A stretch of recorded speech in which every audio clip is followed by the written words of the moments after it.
Я приветствую вас, дорогие подписчики и гости моего канала. Спасибо большое за то, что доверяете, смотрите, обсуждаете, комментируете и подписываетесь. Геннадий Гудков прямо сейчас со мной на связи. Геннадий Владимирович, здравствуйте. Да, это я тут все записал. Так, важную информацию передали. Забыл, что мне забыть, название записал. Я всех приветствую, вас в первую очередь. Всех, кто нас видит и слышит. И готов к эфиру. Геннадий Владимирович, множество сейчас инсинуаций по поводу переговоров происходит. Якобы Штаты пытаются договориться с Путиным. Украина отвечает словами и устами подалека, что, конечно, мы открыты к переговорам, но только после того, как выйдут российские военные за пределы границ Украины 1991 года. И, собственно, складывается новая патовая ситуация. Действительно, запрос на переговоры такой большой, как вы оцениваете? Запрос на переговоры, он давно большой уже. Но на переговоры на условиях Путина.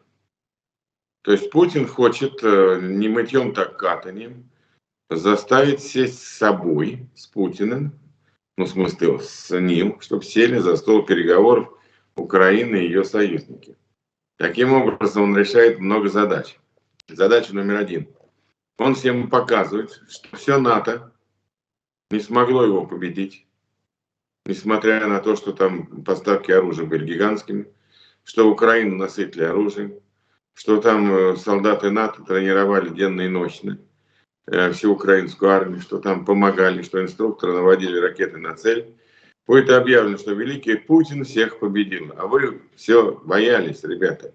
А вот смотрите, и ядерного оружия применять не надо, ни ядерные бомбы грязные применять не надо. Просто нужно терпение, воля, мужество, мобилизация всей страны. И видите результат. НАТО посрамлен, повержен. НАТО садится за стол переговоров с великим Пу для того, чтобы определить судьбы мира и заодно Украины. Вот примерно будет такая подача в СМИ. Будут показывать, что с Путиным опять общаются главы великих государств. Он там снисходительно их принимает, слегка опаздывая на встречи. И это будет видно как величайшая победа за все времена и народы. И он начнет торговлю украинскими территориями с Украиной. Вот такой его план, это мечта. Он ее давно добивается. Он мобилизовал всех тех, кого мог мобилизовать для этой цели, включая там посредников, включая всяких различных президентов. Ну, добрался даже до Гвинеи-Бисау, что тот съездил к Зеленскому, уж не знаю, позвонил и предложил ему все-таки какие-то начинать этот процесс, пока не поздно. Параллельно с этим он бьет по гражданским целям, по инфраструктуре. Он затягивает все эти боевые действия, бросает немерено пушечное мясо в огонь и показывает всем видом, что если надо, я и пол России мобилизую. Указ его действует до сих пор.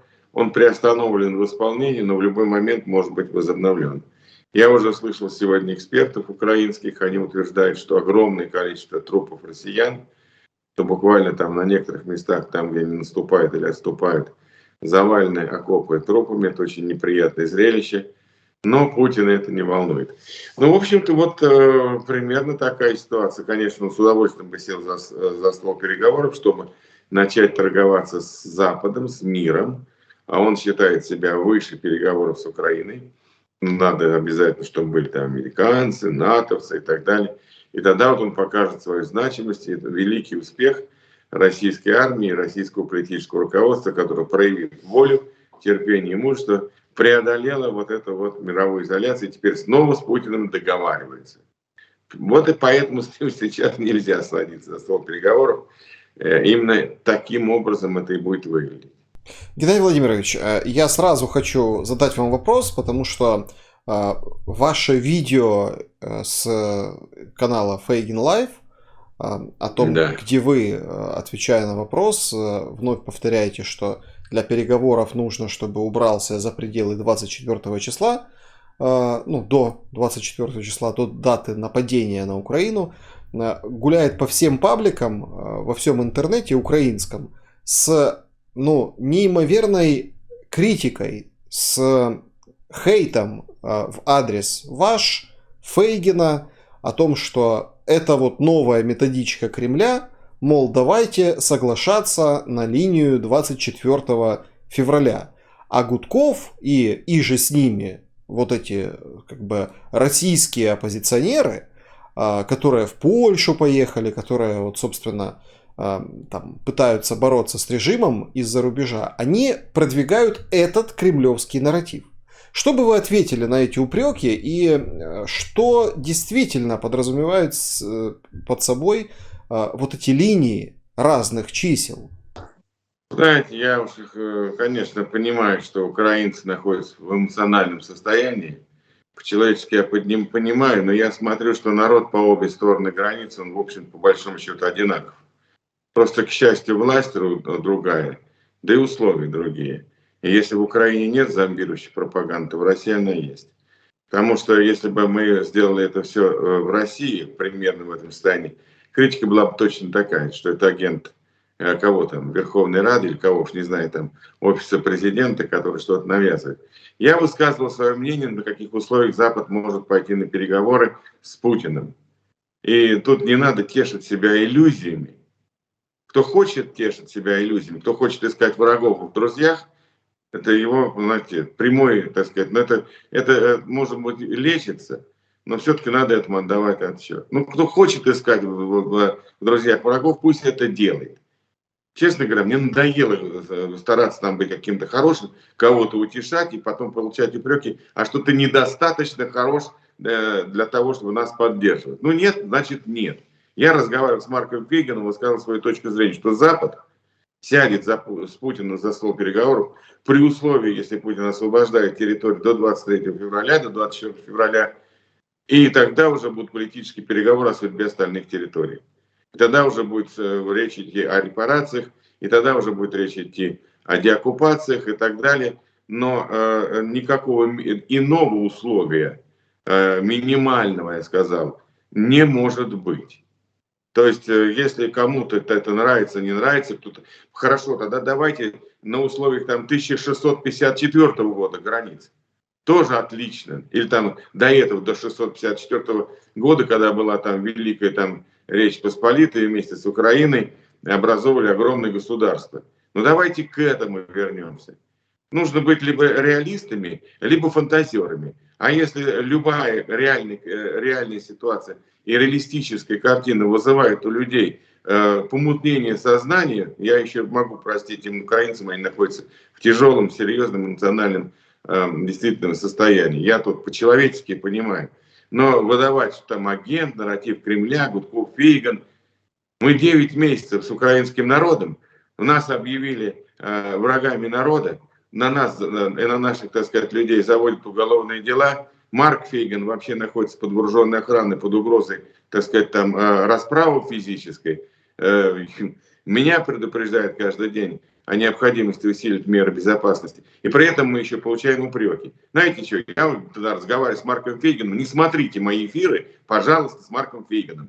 Мы с ним как-нибудь сами определим, что нам говорить, кому говорить, для той аудитории.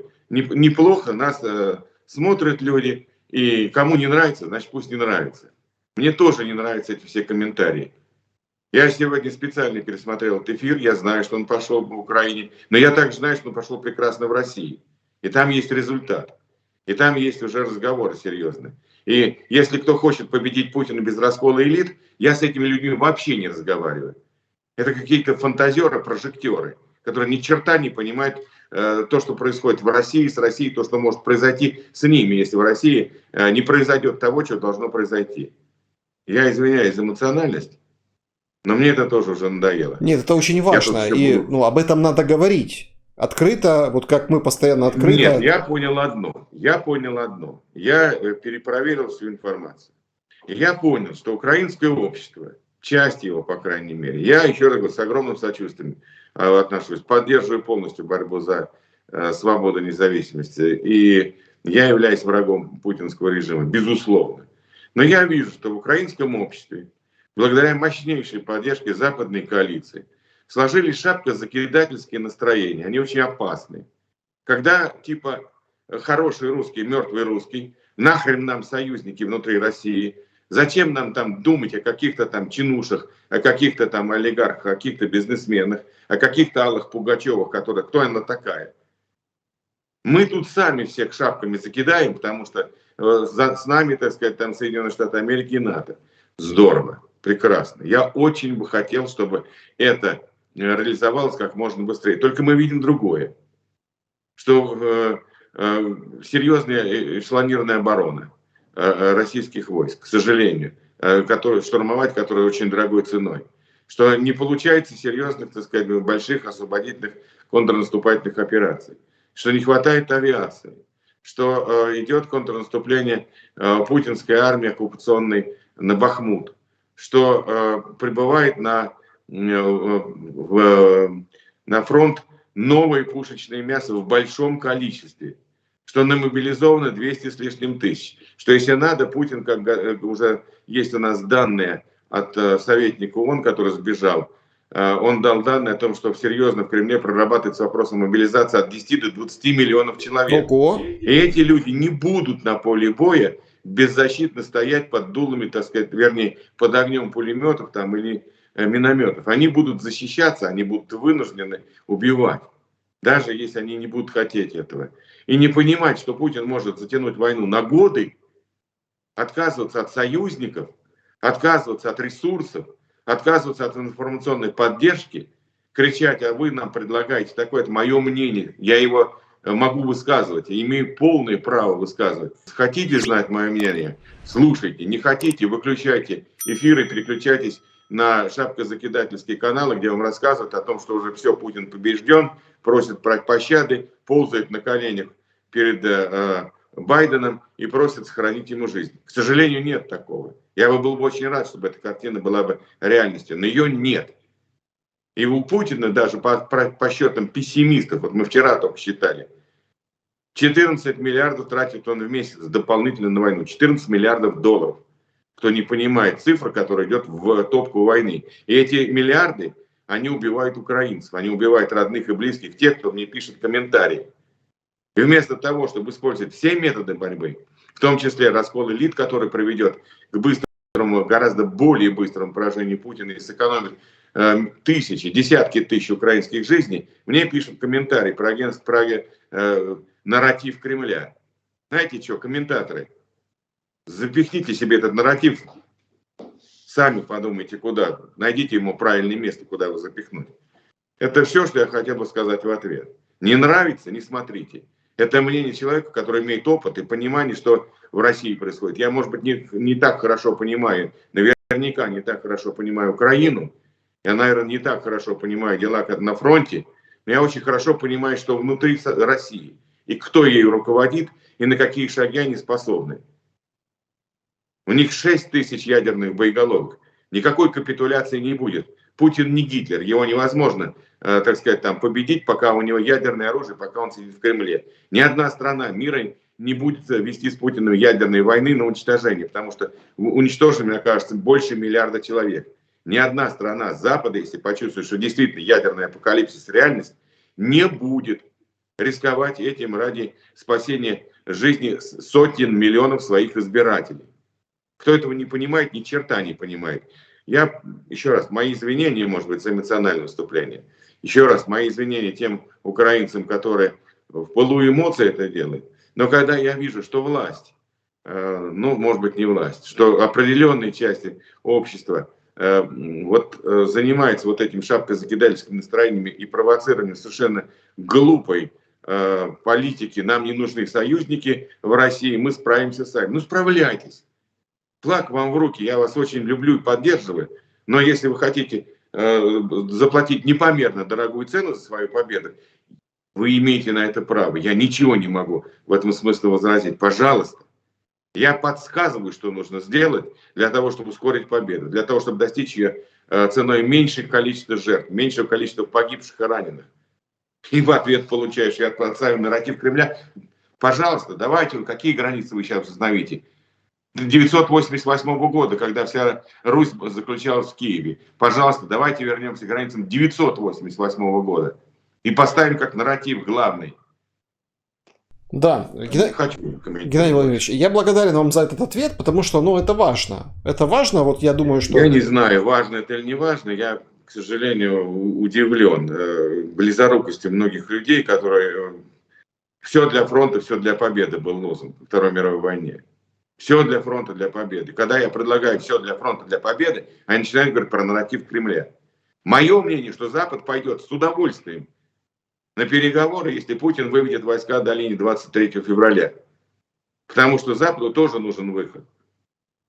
Да.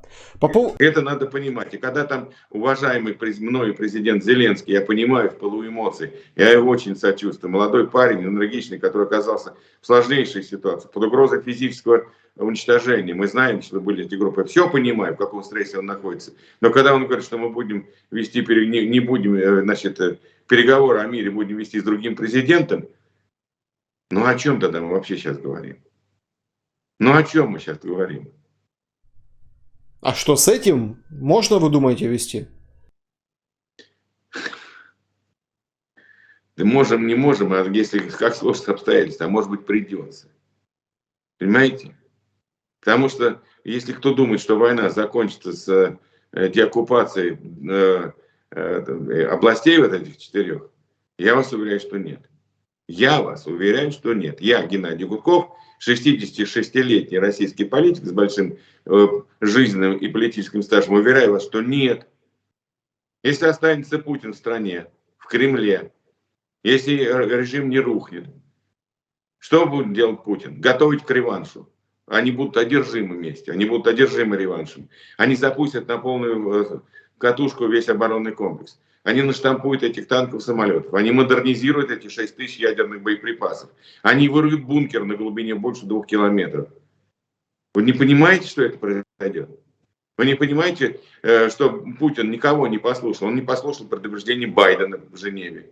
Он не послушал звонки Макрона из Парижа. Он не послушал предупреждений Германии в лице Меркель и Шольца. Он не послушал жестких предупреждений стороны Столтенберга и всего руководства НАТО. Это ни о чем не говорит украинцам. Это не складывается впечатление, что Путин не послушает и следующих предупреждений, что он может применить ядерное оружие. Он может вергнуть мир в ядерный апокалипсис. Вы не думаете, что это то, что я сейчас говорю, это я не какие-то плод больных фантазий. Поэтому все для фронта, либо все для фронта, все для победы, либо давайте отомстим.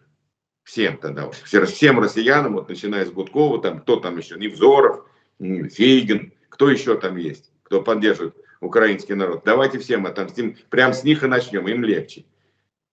Кое-кто даже уже стал гражданином за это время Украины.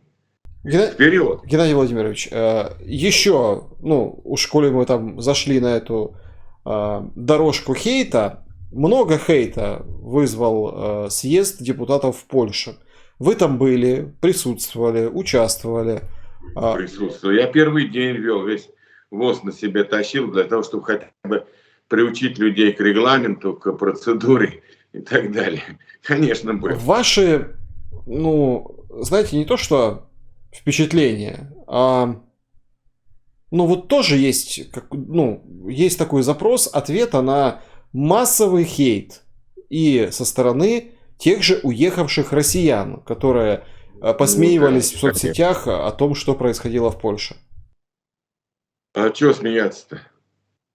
Над чем можно было смеяться? Что собралось 50 депутатов разных парламентов, с разным уровнем парламентской культуры, с разными взглядами. Ну да, они все против войны, они все за свободу и демократию, но у них совершенно разные взгляды. Кто левый, кто правый, кто там центрист, кто еще кто.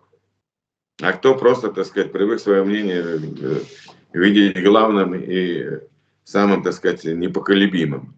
Ну что, любой парламент, он берем Раду, берем Государственную Думу еще прежних лет, когда там были Вася Шандыбин и Жириновский, или там им подобные депутаты, и получаем тот же самый результат.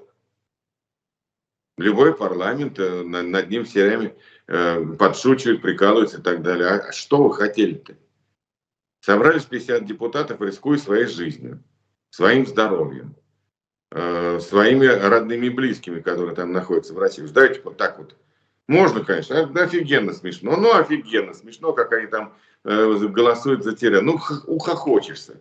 Только всем этим людям грозит уголовное преследование. Всем этим людям угрожает расправа. Всем этим людям угрожают репрессии. А мы, конечно, да что там, давайте на тире посмеемся. Ну, давайте на тире посмеемся. Эти люди пытаются сделать какие-то, принять документы, кстати говоря, в поддержку Украины. В том числе героической борьбы украинского народа против оккупантов.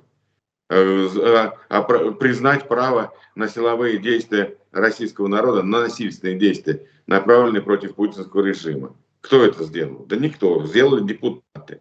Ну, можно все что угодно говорить. Можно ухахатываться. Особенно, когда сам ни хрена не делаешь, ну или делаешь не так. Да, всегда можно сказать, что ты делаешь, вот сосед делает плохо. А вот я хорошо делаю, потому что я ничего не делаю, у меня ошибок нет.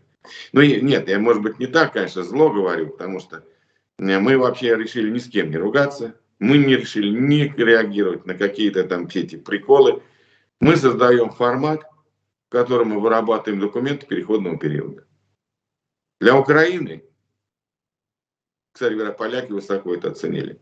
Для Украины это имеет огромное значение, если вот на этот переходный период Россия не скатится в хаос, в безвластие, в масштабную гражданскую войну. Если кто-то, мы там и с кем-то еще, сумеем удержать Россию от катаклизма. Разваливающаяся Россия, погруженная в мракобесие гражданской войны с ядерным оружием, огромным количеством всяких боеприпасов, отравляющих и прочих веществ, химическим, прочим оружием, там, как оказывается, оно у нас есть, представляет чудовищную опасность для всего мира. В первую очередь для своих соседей. Поляки это очень хорошо понимают. И балтийские государства это все очень хорошо понимают. Многие хорошо это очень понимают. Поэтому документы переходного периода потребуются на тот период, когда рухнет путинский режим. А он рухнет неожиданно и быстро. К этому надо быть готовым. Я не понимаю, над чем смеяться. Над голосованием за тире. Давайте лучше посмеемся над голосованием за тире, чем мы посмеемся тогда, когда новая власть окажется без документов, без понимания, без идей, без кадрового аппарата, без ресурса. И вот тогда давайте мы посмеемся. И разваливающаяся Россия, погружающаяся в болото Средневековья, с мрачными, так сказать, там этими кровавыми разборками, с 20 миллионами беженцев, которых хрен кто сможет переварить, потому что, извините меня, сегодня вот, видите, после Варшавы вернулся, не выспался, видимо, злой, эмоциональный. 20 миллионов беженцев. Кто хочет переварить 20 миллионов беженцев? Руки поднимите и выйдите из строя на 2 шага. И я хочу посмотреть на этих руководителей государственных органов, которые скажут, что мы переварим 20 миллионов беженцев из России. Вот тебе хочется посмотреть в глаза этим людям, которые скажут, да, мы готовы. Пусть Россия разваливается, пусть она погружается в болото, эти все депутаты голосуют за тире, это все смешно. Ну вот давайте тогда и посмеемся. Когда там все грохнется, когда там все взорвется, когда там образуются какие-нибудь банды, приватизирующие какую-нибудь часть ядерного арсенала и будут шантажировать весь мир, вот тогда мы с вами похохочем. Сделали ребята, приехали, работают, чего-то приглашают всех к работе, никого не ругается, никого не критикуют. Ну да, там учатся по культуре парламентской, ну да, там огрехи, но нарушает регламент, какие-то там, любой парламент там. А уж тем более парламент, у которого аппарата 2 человека. У нас на Государственной Думе на 450 человек, там куча этих управлений, правовое управление, такое управление, экспертное управление, регламентные комитеты, туда-сюда. Там сотрудников аппарата на каждого депутата там 4 человека или 3 человека. А у нас там этот съезд готовило 5 человек. Конечно, там огрехи идут, конечно, там технические ошибки, конечно, там докладчика забыли фамилию впечатать, конечно, еще что-то. Ну и что, нам что, деньги государственные бюджетные дают? Скидывались, получали кто-то где-то чего-то. Что могли, то и сделали. Ну, кому не нравится, пусть смеются. Геннадий Владимирович, смеемся мы. По этому съезду одно уточнение. Он называется таким личным Пономаревским. Да он не личный Пономаревский. Пономарев даже не председатель оргсовета. Пономарев вообще отказался от всяких должностей. И он вообще сказал, что вот в Оргсовете не будет председателя, будет по ротации, так сказать, на каждое заседание новый председатель. Мы с ним согласились. Ну что личный Пономарев? В чем он личный? Кому он там не давал слова? Он был в онлайне, 51 депутат. Кто-то смог приехать, кто-то не смог, кто-то был в онлайне. Те, кто в онлайне в России, это вообще люди, так сказать, с великим мужеством и смелостью отчаянной. Сидите в России, когда к вам в дом могут через 2 часа вломиться и за вами сделать все, что угодно. Все, что угодно. Убить, покалечить, посадить в тюрьму на долгие годы, там издеваться. Ну, все можно, конечно, превратить в комедию, в смех. И давайте посмеемся над российской элитой, позлорадничаем. Вот они, гады такие. Они сидели при Путине, да, при деньгах зарабатывали. Ну и давайте мы им отомстим.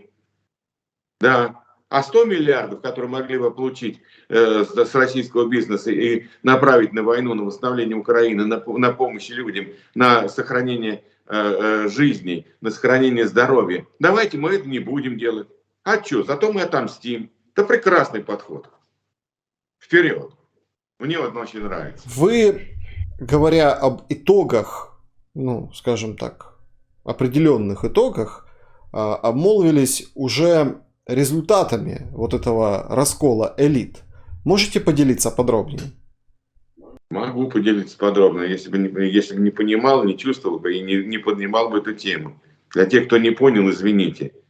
Объяснял слишком сложную квантовую физику. Значит, ситуация очень простая. Свержение Путина или смена Путина, или там, не знаю, отстранение Путина от власти, это дело рук только россиян, которые находятся внутри. Ни американцы, ни украинцы, ни марсиане этого сделать не смогут. Путин пока на сегодняшний день пахан. И пока он всем говорит: ребята, у нас все нормально, не бойтесь, все нормально. У нас куча снарядов, у нас куча мин, у нас куча танков, у нас куча самолетов. У нас, смотрите, еще 10 миллионов можем мобилизовать. Да не волнуйтесь, я там утрирую, там более грубое слово. Все будет нормально, Запад дрогнет. Они не захотят. Да еще мы добавим ядерного шантажа, они не будут знать, на самом деле мы безумны, применим или не применим. Они дрогнут и придут нам все равно на переговоры. Это вот позиция Кремля. И если там такая позиция будет укрепляться с тем, что все русские хорошие, только мертвые, там рано или поздно произойдет консолидация вокруг Путина. Потому что им деваться будет некуда. Загнанный в угол заяц превращается вовсе не в крысу, а в зверя. Я и говорю, что сейчас идет шевеление, сейчас идет разброд шатания. Сейчас огромное число людей влиятельных, не замеченных ни в одних преступлениях, ну, может быть, кроме там формирования капиталов при путинском режиме и занятия каких-то должностей. Это люди, охреневшие от того, что Путин начал войну. Чего они от него этого совершенно не ожидали. И вообще, так сказать, они понимают, насколько это фатальная ошибка для всей страны.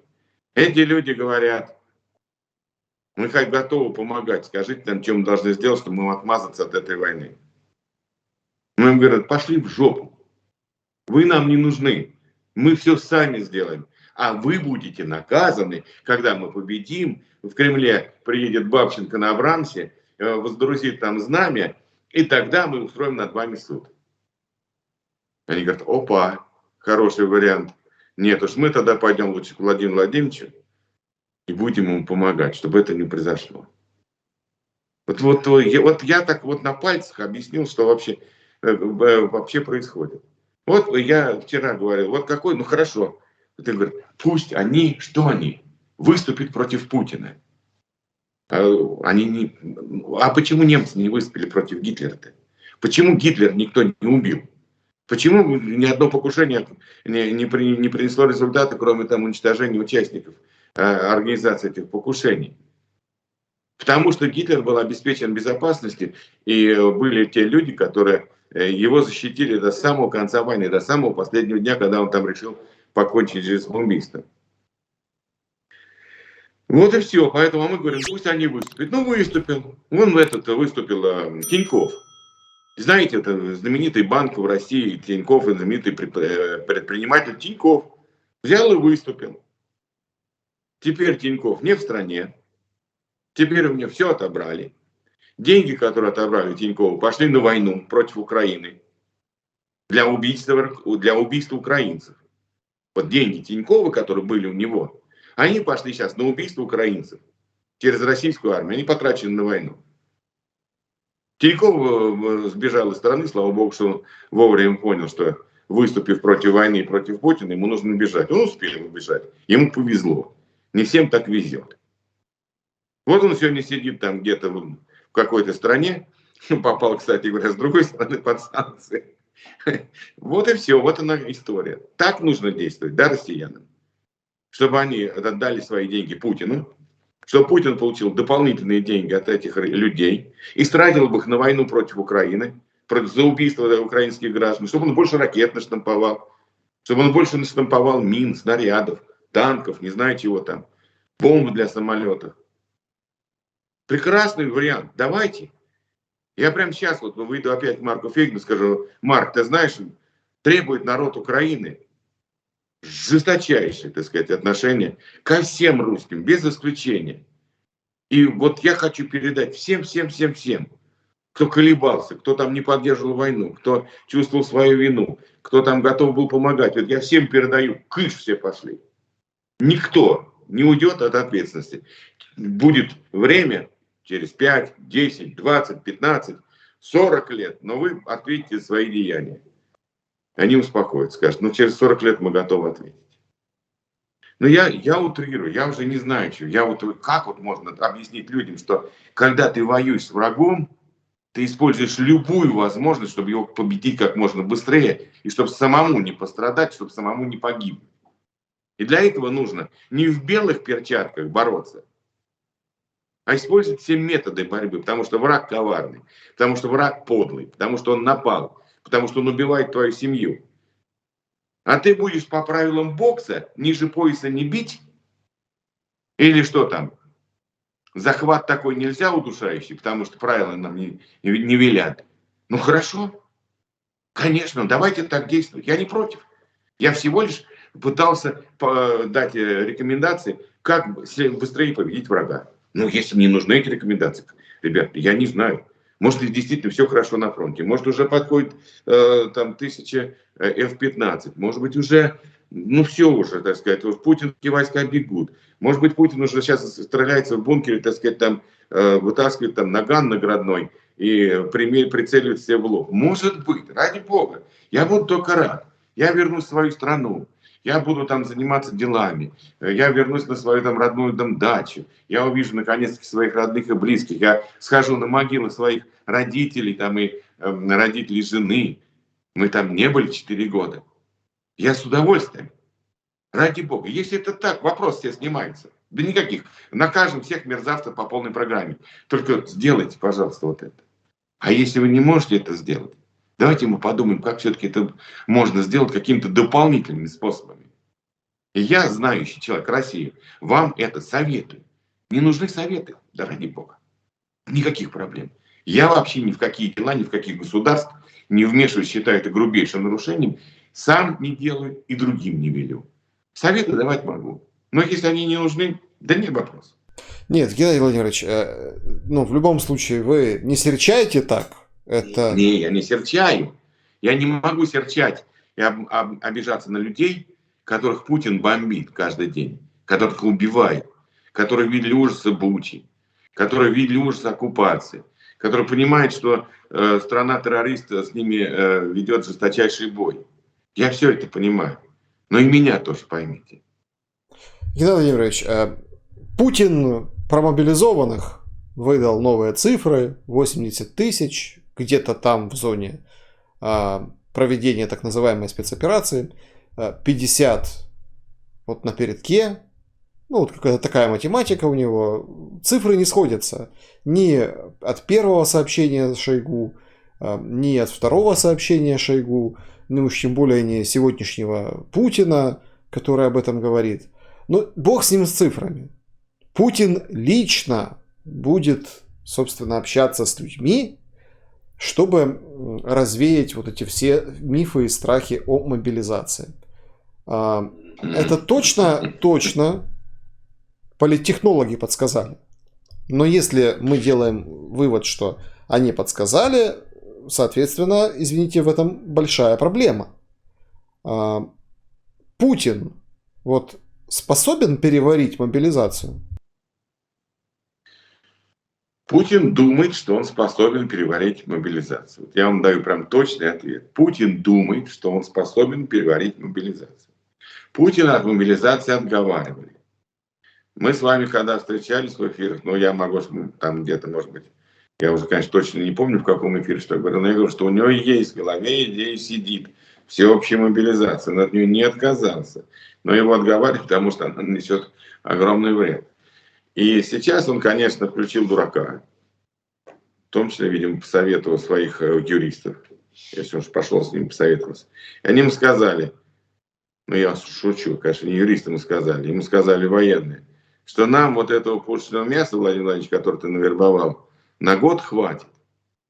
А через год, при таких темпах, нам потребуется еще столько же, а может даже больше. И обратите внимание, вот опять-таки мы недооцениваем здесь коварство и силу противника. Он отправил 50 тысяч на фронт. Пусть 70. Сейчас наши цифры не очень сильно волнуют. Потому что у нас с вами есть цифры потерь, которые сдает украинская страна. Если я там правильно ее помню, эту цифру, она там больше 70 тысяч. Англичане дают поменьше. Понятно, Россия вообще ничего не дает. Но если предположить, что цифра 70 тысяч, там 75 тысяч, принципиально сейчас, правильная, да, то я хотел бы обратить внимание, что война-то идет 9 месяцев. Или сколько там? 9 месяц идет. Или 9 уже, подождите, или какое число. До 8,5 месяцев. Поправьте меня, если ошибаюсь. Вот. Это означает, что за это время украинская армия, которая, конечно, училась, которая, конечно, была сначала менее вооружена, сейчас более вооружена и так далее. Но, тем не менее, за это время, при всем том, что шли ожесточенные бои, украинская армия перемолола, хорошо, давайте, 80 тысяч россиян, вот те, которые пришли покорять Украину, оккупировать ее. 80 тысяч за 9 месяцев войны. У меня вопрос, конечно, это не прямая арифметика. За сколько украинская армия сумеет перемолоть еще 80 тысяч, которых Путин бросил в бой? Но совершенно точно, что ни за неделю, ни за 2, ни за месяц, и даже, наверное, не за 3 месяца. Это потребует какого-то времени. Поэтому Путин будет раз в год мобилизовывать 200 тысяч. 50 тысяч будет бросать в бой сразу, не жалко. Путин никого не жалко. А 1100 будет отправлять на подготовку и делать из них мало-мальски обученных бойцов. Кроме того, о чем мечтает Путин? Он мечтает о позиционной войне. Они сейчас закапываются в землю, окопы, доты, дзоты, блиндажи, как ходы, так сказать, там технику закапывают. И они хотят, чтобы контрнаступление или наступление, деоккупация со стороны украинской армии проводилось лишь бы очень большой ценой жизни солдат и офицеров. И либо она, так сказать, превратилась в позиционную. Это даст ему еще отсрочку, отдышку, передышку. Вот опять я начал говорить, чтобы опять все понимали. Вот просто нужно это все понимать. Это не значит, что нужно бояться и сдаваться. Это значит, что надо просто учитывать силу противника и не заниматься шапкозакидательством. Путин имеет возможность каждый месяц дополнительно к военному бюджету, это вот подсчитано нашими экспертами, тратить и тратит 14 миллиардов долларов. Неплохая цифра. Я не знаю, сколько военный бюджет Украины был до войны, но мне кажется, что в сопоставимых цифрах. Если он в месяц тратит 14 миллиардов. Наши эксперты посчитали, что при всех тех запасах, которые есть у Путина, даже с учетом вот этого практического эмбарго, ему хватит денег на траты на войну в таком режиме 1,5 года, а то до 2. Вот вы понимаете, что происходит? То есть очень хотелось бы, чтобы Украина победила завтра или вчера. Но мы видим, что противник оказался более хитер, подл, коварен и ресурсен. если так можно выразиться. Поэтому вот ситуация она такая, что, конечно, вот он мечтает затянуть войну, превратить ее в позиционную и будет бросать эти постоянно отмобилизовывать, обучать, бросать, отмобилизовывать, обучать, бросать в бой. И хочешь не хочешь, украинская армия будет вынуждена сталкиваться с этой живой силой. Даже если будет потеря 1 к 5, Путин будет бросать туда войска. Даже если будет 1 к 5. Путин будет продолжать. Он будет тянуть время до тех пор, пока что-то там не произойдет. Я просто напоминаю исторический факт, исторический пример. Фюрер, наверное, уже должен был понимать в 1944 году, что война проиграна, особенно там, когда был открыт второй фронт и покатилась там по всей Европе армия Британии и Соединенных Штатов Америки, а с юга там с Африки генерал де Голль и так далее. Фюрер же всех говорил, что все нормально, ребята, все хорошо, мы готовим чудо-оружие, мы сейчас перегруппируем наши силы, мы опрокинем противника тут в море, там куда-то еще. До последнего момента он это толдычил. До последнего своего момента в жизни. Поэтому вот мы можем понимать, что Путин намного опаснее Гитлера, потому что у него в конце концов, он понимает, что его никто не будет атаковать на территории России. И никто не сунется в страну. Он будет бросать в бой все те ресурсы, которые сможет мобилизовать, найти, отправить. И в этом он гораздо опаснее, и при этом еще прикрывается ядерным зонтиком. А почему Вот никто не сунется? Вот почему никто не сунется? Саша, при всем уважении к нашим зрителям, никто не пойдет на риск уничтожить миллиард человек. Ну, никто. Никто. Когда действительно что-то, действительно, если вот не смогут они уничтожить Путина, или его не смогут отстранить от власти, арестовать и сдать, российские элиты, которых раскалывать надо, о которых украинцы не хотят, некоторые украинцы не хотят раскалывать. Ну, лучше мы их всех накажем. Но зато и Путин будет. И Путина потом поймаем, да, может быть, в Кремле, а может не поймаем. Раскалывать не будем. Вот элиты сейчас могут с Путиным разобраться. Когда они почувствуют, что конец, он токсичен, они с ним разберутся. Вот надо этому процессу сейчас уделять огромное внимание. Огромное внимание. Может быть, даже больше, чем каким-то другим операциям. А можно, вот вы говорите постоянно элиты, но это же... Ну, элита — это те, кто окружает, это те, кто его бенефициары, это те, у кого он отнял будущее, это те, кому он сломал всю жизнь, это те, которые, в общем, по большому счету сегодня не живут, падать всегда тяжело.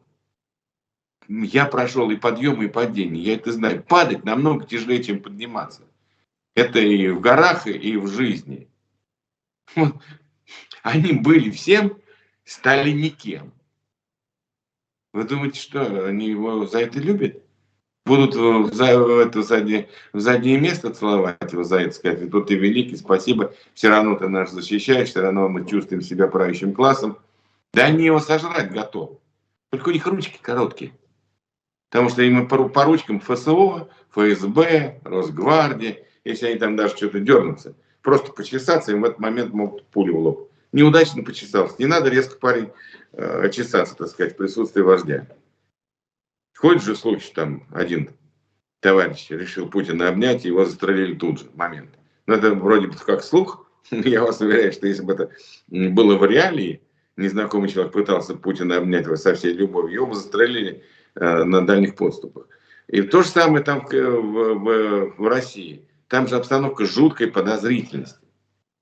Там нельзя сальный анекдот на ушко рассказать на совещании в правительстве. Потому что тут же донесут, что такой-то Васик шепчется с каким-то Колей или Петей. И похоже, что они заговорщики. И их специально подставили для того, чтобы их убрали, там, зачистили, уволили, арестовали, чтобы занять место. Там обстановка жуткой подозрительности. Там людей могут уничтожить, так сказать, там комар носа не поточит. Прыгнул, героически спасая оператора, который снимал фильм. Спасал оператора, и вот нет министра, ну вот и нет его, ну вот и все. Бывает такое. Посмотрите, сколько погибло этих менеджеров нефтегазовой отрасли. Все позастрелились, все поубивались, все поубивались вместе с семьями, и таких там может до хрена и даже больше. Да. Чего это они все поубивались-то? И в этом режиме жуткой подозрительности, о котором вы говорите, возвращается Да. Собчак. И есть такой политолог Марков, ну, вам небезызвестный, российский, Серьезно? и он говорит о том, что это была феерическая операция спецслужб российских, чтобы Собчак вернуть, иначе там ее бы в Литве, там, скажем так, браслеты надели. Собчак вернулась в Россию? Да, Когда? сегодня. Теми же ножками, по той же дорожке, в сопровождении, ну, якобы пишут, что в сопровождении мужа, пешеходный переход, и уже Марков... Ну и чего, чем мы про Собчака, нам это интересно? Ну, вернулась, хорошо. Так Марков говорит, что она вот предотвратила чуть ли это возвращение, покушение на самого Путина. А кто мне там покушался? И как тут Собчак? Да нет, ну это понятно, Марков-то у нас... Я ему все время говорил, я его давно знаю, у нас с ним на личном уровне были просто нормальные человеческие отношения. Я ему все время говорил: Сережа, напиши, пожалуйста, я тебя очень прошу, книгу «Как завязывать галстук». Он большой специалист по дресс-коду, он даже какую-то там писал работу серьезную, знает, как все эти галстуки завязывать. Я говорю: Серега, оставь о себе память хорошую. Я первый куплю у тебя книгу, как их завязывать, какие костюмы, какие. Вот. Он, конечно, фантазер большой. Он большой фантазер, он что-то там фантазирует. Я знаю, почему Ксения уезжала, из-за чего. Чтобы не было иллюзий, я еще раз говорю, я к ней хорошо отношусь. Вот при всем том, там, про нее можно смеяться опять, там, что как голосовали за ТР, можно смеяться. Но Ксения Собчак, при всем том, что она работает на себя, на свой имидж, на свои проекты и так далее, и эта информация от Володи Осечкина. Володя Осечкин — человек, который рисковал жизнью, который получал пленки о пытках в российских тюрьмах, благодаря которому сейчас прекратилась всякая экстрадиция в Россию политических, так сказать, и прочих активистов. Это его заслуга. Я у него брал вот эти пленки, в болгарский суд носил, и говорил: хотите посмотреть, что творится в российских судьях? Давайте сейчас компьютер, и 15 минут вам сейчас будет очень, так сказать, больно смотреть на то, что там происходит. А вы хотите экстрадировать? Пожалуйста. Но это будет пятном на всей Болгарии. И слава богу, что болгарский суд, они заняли абсолютно правильную позицию. По-моему, сами очень рады, что Болгария не выдает. То есть Володя Осечкин, который очень хорошо знаю и уважаю. Вот он как раз автор разоблачения всех пыток в российских тюрьмах. Володя Осечкин что сказал про Собчак? Мы можем опять над ней хохотать, смеяться. Вот. Собчак была единственным режиссером, который начала снимать фильм по его материалам в современной России. И ей решили отомстить ФСИН там и кто-то еще. И начали вот эти обыски там и аресты. Просто хотели ее напугать. Напугали. Видимо, она все-таки там созвонилась. Ей сказали: ладно, возвращайся, хрен с тобой. Ничего там делать не будем. Но ты там давай с Осечкиным больше не икшайся. Ну, я предполагаю, что такой разговор мог быть. Конечно, я не знаю, но Володя сказал, Осечкин, что она в этом смысле вела себя как герой. Ну, это его слова человека, который находится под вооруженной охраной в связи с несколькими попытками покушения на его жизнь со стороны путинского режима. Я таким людям верю. Поэтому что про Собчак? Ну, Собчак, вернулась, да, конечно, она входила в питерскую семью. Конечно, на ее кухне, на кухне ее мамы выросла вся эта правящая когорта нынешней России. Я с этой семьей знакомый, с Людмилой Борисовной, с Ксенией. Ну, вот что так. Ну да, вот действительно, они выросли все на их кухне. Ну, так это же те элиты, о которых мы говорим. Разные элиты. Вот у нас как будто вот элиты, это так сказать, печать в ад. Но я вот у меня приятель тоже элита. Он вот был военнослужащим, ушел в 90-х годах в отставку, создал крупный мясной перерабатывающий комплекс, сделал хороший капитал, начал заниматься девелоперскими проектами, заработал деньги. Расстреляем его за это? Или что с ним сделаем? Да. Геннадий Владимирович, что с Херсоном будет?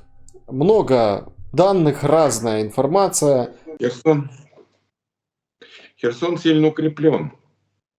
И Путин будет за него драться. Они, конечно, там тоже, видимо, операцию дезинформации провели, типа мы уходим, уходим, уходим. А потом говорят, нет, мы остаемся и будем биться. Но я надеюсь, что украинские силы справятся с этой задачей. Я слушал военных экспертов, они объясняли, что даже такая многоэшелонированная оборона преодолевается. Она преодолевается не по всему фронту, это безумие атаковать по всему фронту. Она преодолевается узким и очень ограниченным прорывом при огромном сосредоточении огневой мощи. У украинской армии она сейчас есть, эта мощь. Конечно, это будет сопоставимо в этой войне со значением, ну вот я все время говорю, калька такая. Она условная, конечно, но это типа Сталинградской битвы. То есть вы не разделяете мнение там экспертов, которые говорят, что современная война генеральных сражений, ну, уже не допускает. Ну, тут даже не в генеральном сражении. Вот та ползучая деоккупация, которая применяется украинской армией с целью экономии, уж извините, я так говорю, с целью сохранения, будет правильно сказать, жизни военнослужащих, она правильная. Конечно, прорыв смотрится феерически, все ахают, охают, да, все там говорят, вот какая блестящая операция. Но это она, как правило, эта операция проводится достаточно большой ценой. Достаточно большой. Да, она бьет сильно морально, она разрушает там веру в боеспособность армии или там в дееспособность вождей, их доктрин. Это все правда. Но это ценой многих жизней. Вполне возможно, что тактика, избранная армией Украины, вооруженных сил, она правильная. Она ведет к тому, что людей надо беречь. Самое главное, самое ценное, что есть, это люди. В России такой принцип давно не соблюдается. Мы всегда воюем не умением, а числом. Ну, канули в лету те времена, когда у нас были там отдельные военачальники, которые умели воевать умением, уж извините за автологию, а не числом. Но это было очень давно. Ну, как вы помните, Георгий Жуков носил кличку «Мясник» за то, что он вообще не жалел ни солдатских, ни офицерских жизней. Херсон взорвут, уходя? Могут. Для этого нужно как раз вот еще раз жесткое предупреждение с объяснением последствий со стороны Запада. Чтобы он не взорвал, нужно вот, чтобы там кто-то им очень жестко сказал, что ты взорвешь, мы к чертовой матери тебе 5 кораблей потопим минимум. А может быть еще что-то сделаем. Ну вот что-то такое. Потому что Путин, я все время объясняю и нашим зрителям, и своим товарищам, друзьям, Путин хорошо, прекрасно, великолепно понимает язык силы. Вот ему сказали про выход из этой зерновой сделки. Ты выходишь из зерновой сделки? Угу. Хорошо, мы тебя вычеркиваем. Мы поведем корабли при поддержке военно-морского флота той же Турции, с которой ты решил разорвать отношения. Ну ничего, она сейчас нам даст корабли, еще помогут британские фрегаты. Все, спасибо вам, все свободны, мы ведем корабли силой, попробуй сунуться. Он прекрасно понял этот язык. Он его понимает лучше матерного. И сразу говорят, да нет, вы знаете, но дайте объяснение, дайте нам гарантии, что с судов, которые ведет Украина, не будет осуществляться военной операции. Может подумать, что они оттуда осуществлялись. И мы типа это самое. И мы расследование проведем. А расследование, что там проводить его? И так все ясно. Стыдно подозревать, когда ты знаешь наверняка, да, и кто-то сказал из великих. Ну так и сделка на год продлевается, турецкая сторона заявляет. А как же? Эрдоган сказал, Владимир Владимирович, у тебя последний приличный человек, который с тобой еще как-то общается, это я. А то иначе у тебя там даже президент Гвинеи-Бисау тебя перестанет руки подавать и будешь у него в приемной сидеть там часами. Хочешь, чтобы я с тобой общался? Не выпендривайся. Или выпендривайся, но мы и так справимся. Но я с тобой общаться не буду. И на следующий день Владимир Владимирович сказал, что ну, вообще-то как бы это вроде не собирались разрывать ничего, но нам вот нужны какие-то гарантии, нам вот что-то вот нужно, мы сейчас еще расследование проведем, и тогда, конечно, мы же такие, мы же за мир, за дружбу, мы же Африке помогаем, мы же не можем ее оставить без зерна. Мы вообще, так сказать, исключительно миролюбивая нация. Ну, я утрирую, конечно, но примерно это все выглядело так схематично. Геннадий Владимирович, Херсон могут обменять на все остальное, захваченное в Украине? Это вопрос к Украине. Это вопрос к Украине.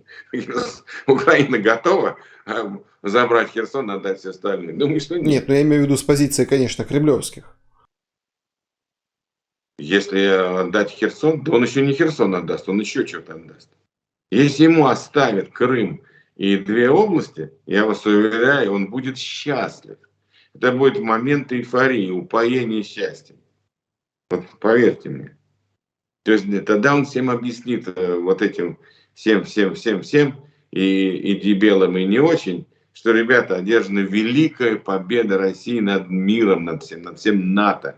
Мы их посрамили, мы их поставили на колени. Я же говорил, что нам нужно освободить, деоккупировать, значит, Донбасс и Луганск. Мы это сделали. Эти великие республики, они теперь в составе, вы видите, мы прирастаем землями. У нас теперь мы одержали победу над украинским нацизмом и так далее по тексту.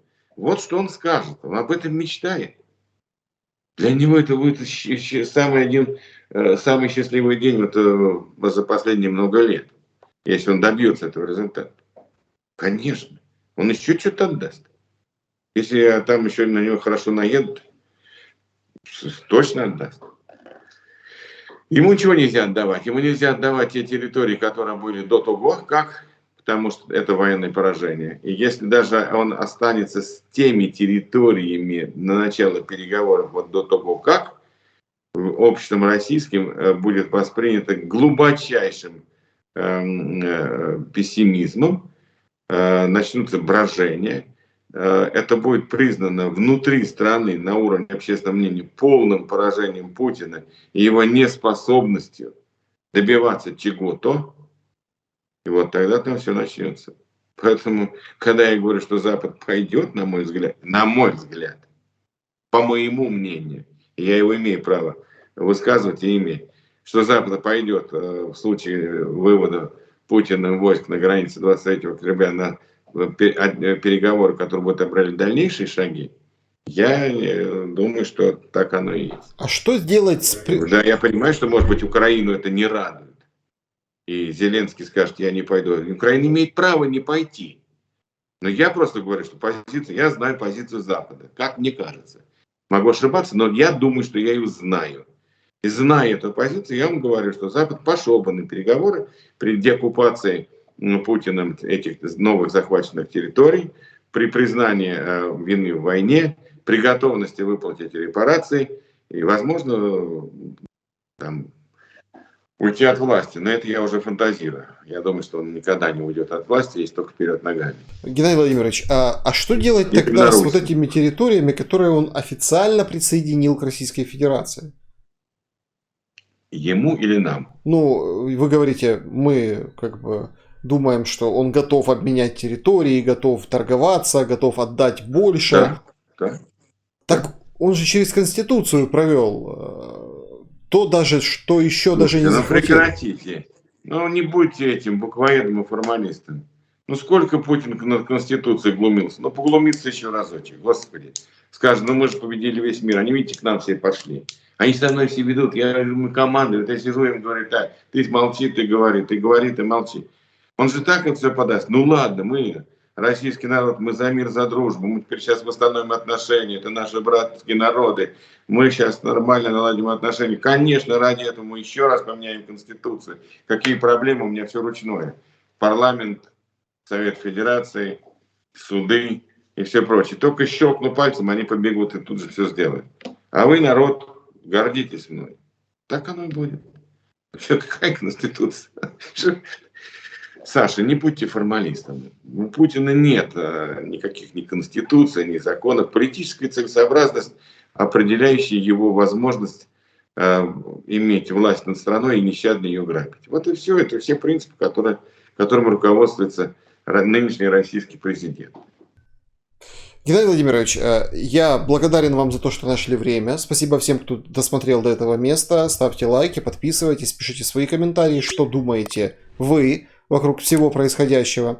У меня есть еще один финальный вопрос, ну, скажем так, чтобы подвести черту под нашей сегодняшней встречей. Запорожская атомная электростанция. Объект безусловной стратегической важности. Особенно ввиду вот этих непрекращающихся обстрелов украинских ТЭС, ТЭЦ, ГЭС, ГРЭС. Зима уже понятно, что будет непростая. Уже Польша готовится, чтобы встречать украинских беженцев, которые убегут уже, ну, может быть, не только и не столько от боев, а от холода и голода, да. Ну, голода не будет, а холод будет. Ну, Экономист пишет, что голод будет. Ну, он публикует карты, и там Украина... Не буду спорить. Вот, самая опасная зона в плане... И голода тоже. Ну, я не хочу стращать... Это будет просто по логистике, да, из-за логистики, из-за остановки энергоснабжения, складов, холодильников, из-за этого. Ну, конечно. Я хотел бы вот задать вам вопрос заключительный. Понятно. Вот это вот продолжение уничтожения Украины, оно ведь будет в любом случае?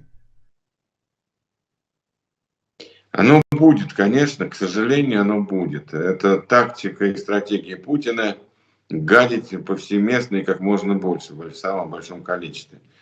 Единственное, что, конечно, эффект от этих бомбардировок и обстрелов, он будет снижаться за счет повышения защищенности Украины, за счет новых систем противоракетной и ПВО.